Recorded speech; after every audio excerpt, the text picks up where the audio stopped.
नमस्कार, मैं जतन सिंह और आप देख रहे हैं चुरू झलक।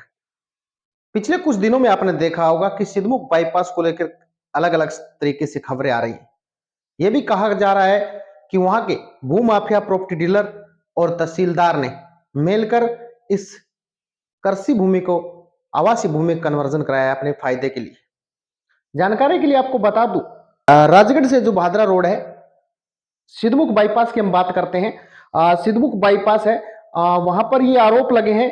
धानोटी के रहने वाले हरदीप सुंदरिया ने आरोप लगाए हैं तहसीलदार पर और वहां के प्रॉपर्टी डीलर और कुछ सत्ताधिकारी वहां के लोग हैं, उनके ऊपर ये आरोप लगे हैं कि उन्होंने कृषि भूमि को और आवासीय भूमि में कन्वर्जन करवाया है। सिद्धमुख बाईपास रोड पर भूमि कन्वर्जन घोटाले से जुड़ी बड़ी खबर, नपेंगे भ्रष्टाचारी।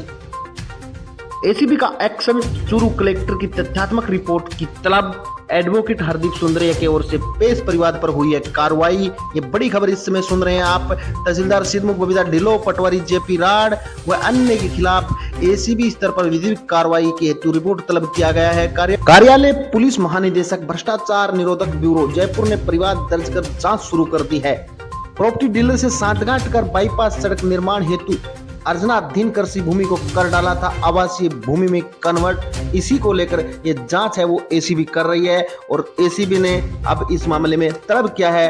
बता दें आपको कि धानोटी के रहने वाले हरदीप सुंदरिया ने यह आरोप लगाया कि आवासीय भूमि की दर से सरकार व निर्माण एजेंसी से मुआवजा हड़पने की नीयत से करोड़ों रुपए का जो भ्रष्टाचार हुआ है, यह आरोप हरदीप सुंदरिया ने लगाया है। सिद्धमुख तहसीलदार, पटवारी, प्रॉपर्टी डीलर व सत्ताधिकारी दल के स्थानीय पदाधिकारियों ने तैयार किए हैं आवासीय भूमि के कागजात, ऐसा उनका कहना है। बाईपास रोड हेतु चिन्हित भूमि का प्रस्तावित नक्शा तहसीलदार कार्यालय पहुंचते ही ये प्रक्रिया शुरू हो गई थी।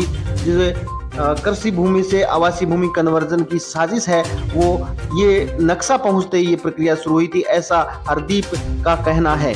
हरदीप सुंदरिया के द्वारा ये भी कहा गया है कि चुनिंदा भूमाफियों व उनके परिवारजनों के नाम ही भूमि कन्वर्जन किया गया है। राज्य और राष्ट्रीय राजमार्ग निर्माण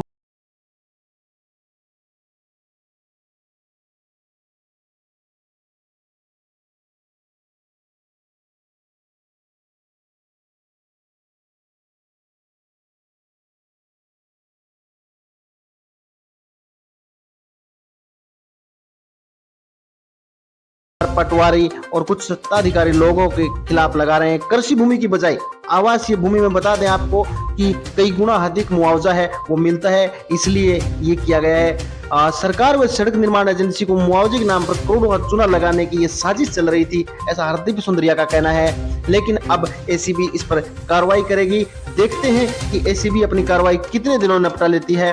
उसके बावजूद क्या इन यहाँ के जो लोग हैं, यहाँ के प्रॉपर्टी डीलर हैं जिन्होंने ऐसा काम किया है, उनके ऊपर क्या कार्रवाई होती है।